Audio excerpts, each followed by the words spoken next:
Bueno, vamos a realizar el primer ejercicio que teníamos planteado en el preparcial, donde se dice que tenemos este sistema.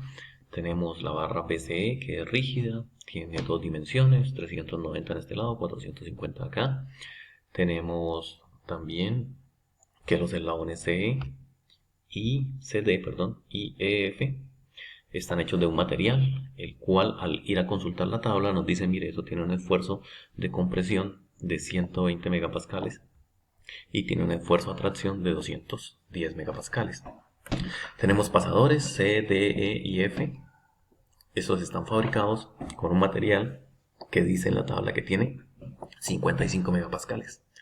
Entonces aquí dice que el cilindro hidráulico mide 960 en este momento en el que está aquí aplicando una carga o una fuerza ascendente de 5700 newtons y que el ángulo que forma es de 35 grados.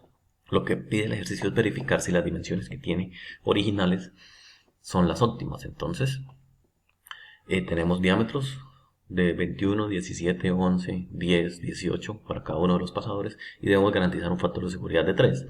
Tenemos el eslabón EF con un ancho y un espesor, el eslabón DC con un ancho y un espesor y ambos deben garantizar factor de seguridad de 2.5. Lo mismo los soportes en D y soportes en F tienen el ancho y el espesor definido, el original, y deben garantizar un factor de seguridad de 3.5. Y en los círculos, pues lo que describimos es el tipo de unión que hay. Entonces aquí vemos que el soporte en D es triple, le llegan dos eslabones CD, aquí se ve que también son dos eslabones CD que llegan por lado y lado, y esta parte representa el eslabón BCE. Aquí tenemos que hay una unión simple, aquí tenemos que es doble el eslabón que baja, y el soporte que tenemos aquí es sencillo.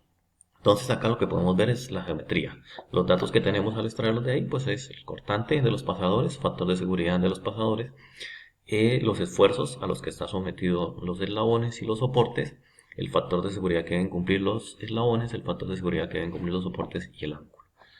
Entonces, ¿qué tenemos acá? Pues vamos a revisar ahora la parte estática, que es nuestra parte importante aquí de definir qué es lo que necesitamos.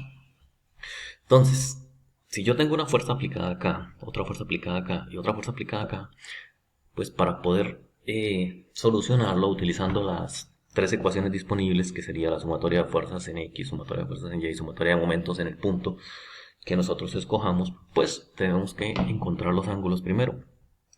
Entonces aquí tenemos dibujados los triángulos que se forman para hallar los ángulos que están ahí. Obviamente pues nosotros tenemos la hipotenusa de acá que es 960, tenemos el ángulo alfa que nos lo dieron que es 35. Entonces con eso podemos hallar tanto el cateto opuesto como el cateto adyacente. El cateto opuesto lo tenemos como 960 seno de alfa y el adyacente sería 960 coseno de alfa. Nos sirve el 960 seno de alfa. ¿Por qué? Porque teniendo esta línea que continúa hasta acá, si yo sumo 960 seno de alfa más 280, me va a dar toda la longitud desde este punto hasta este punto. Ahora, como tenemos 410 acá, si yo a 960 seno de alfa más 280, que es toda la longitud, le quito los 410, me va a dar el cateto opuesto de este triángulo. Ahora, tengo el cateto opuesto de este triángulo y tengo toda la hipotenusa, que es la suma de 390 más 450. Quiere decir que opuesto sobre hipotenusa me va a dar el ángulo. Entonces por eso tenemos que beta es seno a la menos 1, porque opuesto sobre hipotenusa es el seno. Entonces seno a la menos 1 de 960 seno de alfa más 280 menos 410 quiere decir este cateto dividido entre la hipotenusa. La hipotenusa es esta, que es la suma de 390 más 450. Entonces podemos despejar nuestro ángulo beta. Ese ángulo beta al hacer la operación nos va a dar 30.04. ¿Listo? Ahora, ya teniendo ese valor de ángulo beta, yo sé que aquí hay 450 en este lado. Quiere decir que este lado de acá se llama 450 coseno de beta y este de acá se llama 450 seno de beta. Listo, entonces tengo el 450 coseno de beta. Aquí vemos 450 coseno de beta nos da 389.51. Listo, tengo este valor de aquí a acá. Ahora, si lo voy a reflejar aquí arriba, esta parte inicia en el mismo punto, pero termina antes. ¿Qué hay que hacer? Pues restarle los 100 que están acá. Entonces por eso vemos que 450 coseno de beta menos 100 nos da de aquí a acá. Entonces ya tenemos este cateto. Ahora, para hallar este cateto de acá, pues tenemos el 390 seno de beta, ¿sí?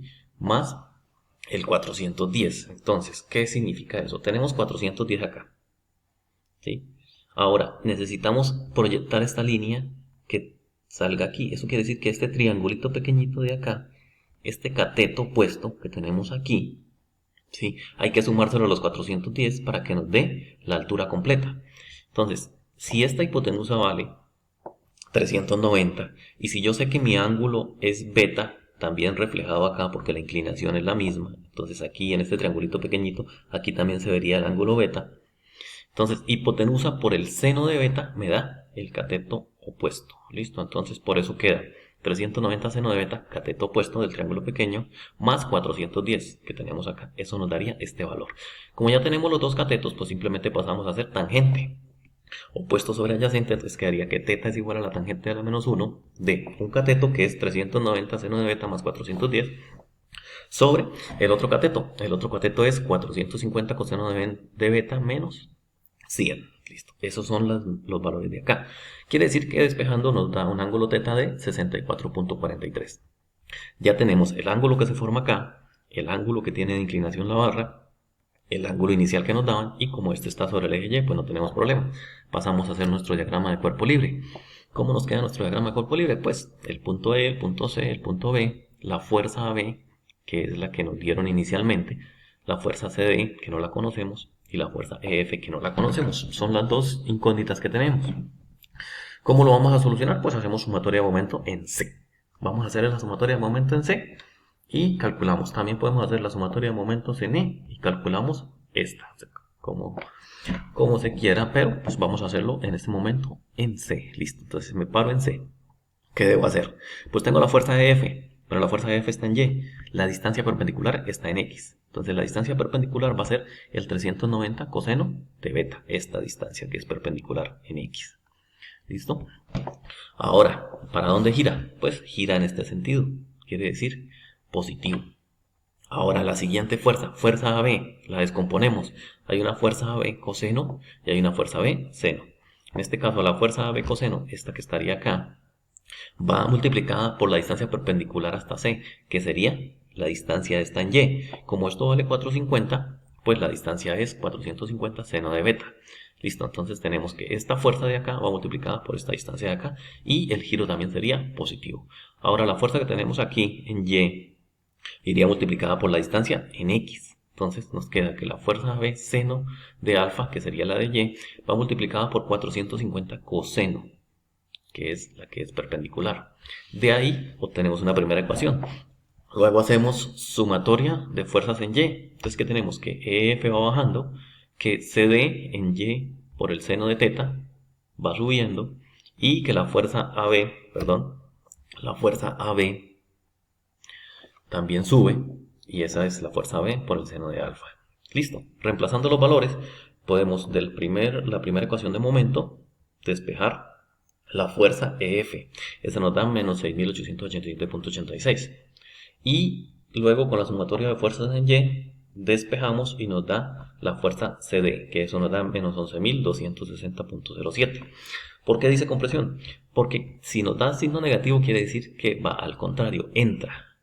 Esta entra al nodo y esta entra al nodo. Cuando vemos que una fuerza entra al nodo, aquí el elemento, la fuerza iría en sentido contrario, o sea que aquí se nos comprime. Lo mismo acá, la fuerza está entrando al nodo, quiere decir que aquí en el elemento iría al contrario, entonces nos daría compresión. Quiere decir que el sistema, los dos eslabones están en compresión. Listo, eso lo necesitamos para mirar qué tipo de esfuerzo vamos a calcular. Ahora, vamos a revisar los diámetros. Entonces nos dicen, mire, los pasadores deben tener un factor de seguridad de 3 y deben estar hechos de un material de 55 megapascales. Eso es el de tabla y el factor de seguridad. Entonces, ¿qué despejo? El calculado. 55 sobre 3, eso me da 18.33 megapascales. Este es el valor del cortante calculado al cual puedo igualar cualquiera de estas fórmulas. Entonces, ¿qué es lo que voy a hacer? En lugar de revisar si sobrepasa o no sobrepasa el esfuerzo, pues voy directamente a calcular los diámetros que deberían cumplir y así puedo decir cuáles están dentro del rango y cuáles están por encima o por debajo. Entonces, para nuestro caso, vamos a revisar que todos los pasadores que tenemos acá, aquí tenemos un n igual a 1, aquí tenemos el n igual a 2, en esta parte. Aquí tenemos n igual a 1, aquí tenemos n igual a 2 y aquí vamos a tener un n igual a 4. Listo. Entonces, ahora esta parte que dice que los pasadores todos tienen n igual a 2, no, esta parte no aplica sino para un solo pasador. Vamos a revisar cada uno de ellos acá. Aquí podemos ver el n. Entonces la fórmula dice, si yo quiero despejar el diámetro, pues es la raíz cuadrada de la fuerza sobre pi cuartos, el n por el esfuerzo cortante calculado. Entonces aquí cada uno de ellos tiene un n. Y según el dibujo en B, el n, aquí en B vale 1. Aquí para C, el n vale 2. Venimos a ver a C, listo, vale 2. Venimos a ver en D, el diámetro. Entonces aquí estamos en D, 1, 2, 3, 4. Aquí tenemos el n que vale 4. En E tenemos que el n vale 1. Aquí lo tenemos como 1. Y en el punto F tenemos que el n vale 2. Listo, aquí lo tenemos como 2. Entonces, ¿qué hacemos? Pues aplicamos la fórmula, colocamos las fuerzas correspondientes. Entonces, si estamos en CD, nos dio una fuerza de 11.260. Y si estamos en EF, tenemos una fuerza de 6.887.86. Listo, eso es lo que tenemos acá. Fuerza EF y fuerza CD. Listo. Con eso realizamos la operación y nos dan estos valores. 19.89, 19.77, 13.98, 21.87. Esos son los valores óptimos con los cuales cumple la condición de factor de seguridad de 3, ¿sí? Teniendo el cortante de 55 megapascales. Entonces ya una vez visto acá cómo está la parte n, pues lo que pasamos es hacer el análisis de los resultados que nos dieron. Entonces, comparando con los originales, en B teníamos un original de 21 y nos dice que lo mínimo que debe tener para que no tenga problemas es 19.89. Quiere decir que este cumpliría, porque tenemos 19.89 y aquí 21. Este valor es mayor que el que nos dio. Ahora, con respecto al original en C, el original en C tiene 17, pero nos dice la fórmula que debe ser 19.77. Quiere decir que el original es menor que lo que debería tener. Ese pasador va a fallar. Por lo tanto, nos toca cambiarlo y colocarle el de 19.77 para que no falle. Además, tenemos que revisar el ancho de CD que nos dieron. Entonces vamos a ver que este pasador excede el ancho, pero eso no es problema. ¿Por qué? Porque vamos a tener que recalcular el ancho para que cumpla. Entonces podemos dejar el pasador de 19.77 porque ese es el que nos garantiza que no vaya a fallar el pasador. Luego pasamos a D. Tenemos que el original era 11, pero que la fórmula nos dice que mínimo debe tener 13.98. Quiere decir que este también es menor. Por lo tanto tomamos el 13.98. Lo mismo, excede el ancho, pero no tenemos problema, lo revisamos más adelante. El original en E es de 10 y nos dice, no, mire, tiene que tener 21.87, si no le va a fallar. Entonces tomamos el 21.87, que es el que nos cumple. Luego el original en F dice que es 18. Aquí nos dice, no, mire, para que cumpla, debe tener 15.46, usted tiene 18, está sobrado. Ahora, si usted lo que quiere es no desperdiciar material, pues entonces deje el 15.46, que sería el que le cumple. Y también este valor es menor que el ancho que nos están dando, o sea que también es óptimo escoger este. ¿Listo? Entonces, eso sería lo que hacemos con los pasadores. Entonces vamos a hacer el análisis ahora de los eslabones, que continuamos en el siguiente video.